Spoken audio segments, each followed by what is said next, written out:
Okay, this is going to be our very first video on JavaScript, and today we're just going to create our very first program. Is going to be Hello World 3 different ways, okay?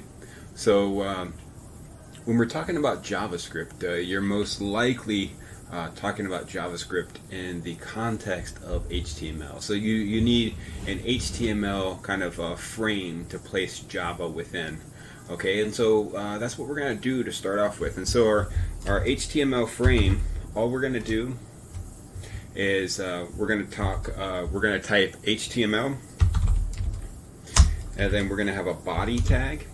And don't get too caught up on all this right now. The purpose here is not to teach HTML. The purpose here is just that we need this to make our JavaScript work right now. Okay, and so all I'm doing is creating a few different tags that's going to give us a frame in which to put our JavaScript. Okay, so these are closing tags when I have the /, and so here we have opening HTML, and then we have our closing HTML here at the bottom. So all this within these two tags means that we're going to put HTML in here. And then this is just the body of our page, okay? And inside the body of our page, we have a header, an H1, okay? And so here we're going to put some stuff in here in a second.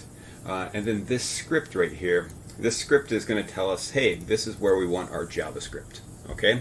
And so let's go ahead and get right to it. So what we want to do here right now, in the last video we set up Notepad++. There's really nothing to it. But now all you're going to do is you're going to go, now that we have all these tags set up, you're just going to go File, you're going to go Save As, and you want to go Save As Type and go down to HTML, okay? And here we're just going to say Hello World, okay? And I'm going to go ahead and save that. Oops, I saved it incorrectly.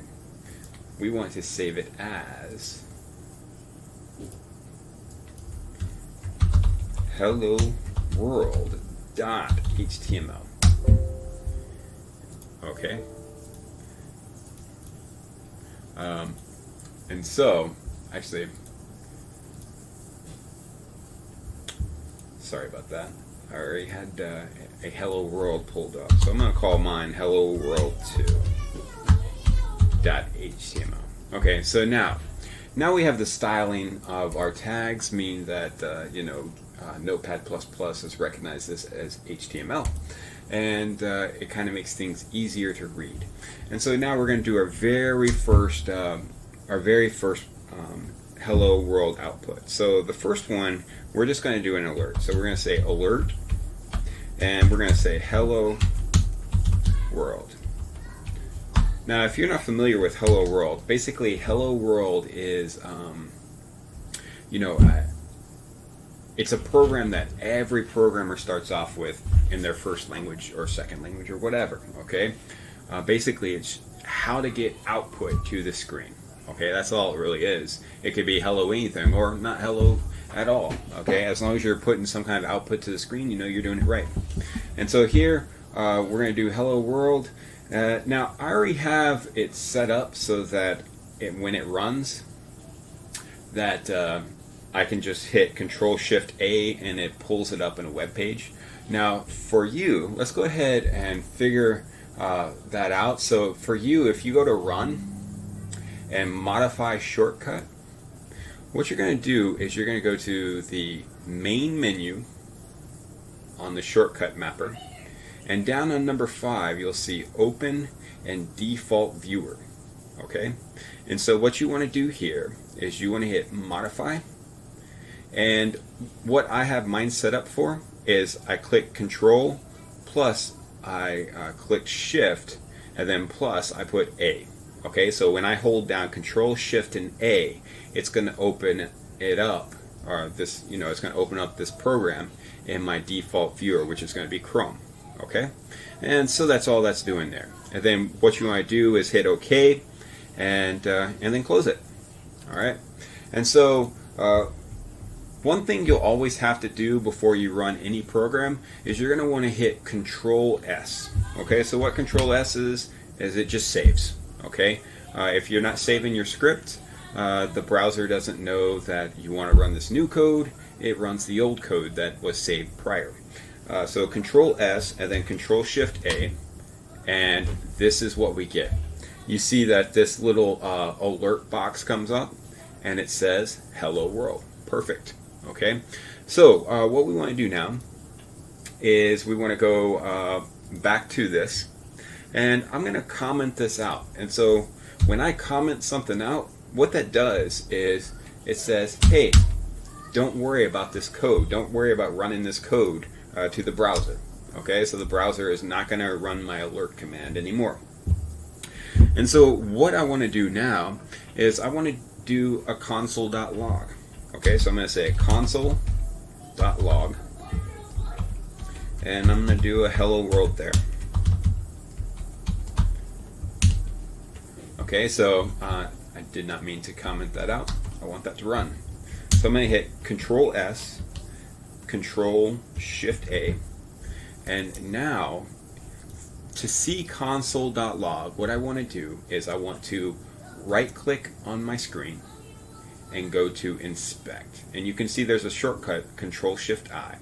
Okay, so click on Inspect and go to Console, and you'll see down here it does say Hello World. Okay, great. And so that's another way of doing output. Okay, and then the last way of doing output for us is going to be getting this H1. Okay, so we want to write something within our web page. Okay, so one way we could do that is to create a variable, and we'll talk about these a whole lot more in the next video or two. And what we're going to say is document.query selector, and we're going to query this H1 tag that we have here. Okay, and then what we're going to do is we're going to say draw to dot text content is equal to, and then we're going to say hello world. Alright, so I'm going to go ahead and save that, and you see I get this hello world right here in my browser. Okay, so what we just learned was 3 ways of doing hello world. There are a lot more ways in the future videos, or if you've watched one of my other videos on game development within JavaScript, you'll know that you can also draw to the canvas, and we'll look at that within this whole series that takes you from beginner to expert in JavaScript. Okay, and so that's the end of this first video, and in the next video we're going to look at variables and the different kinds of variable types. Alright, thank you very much.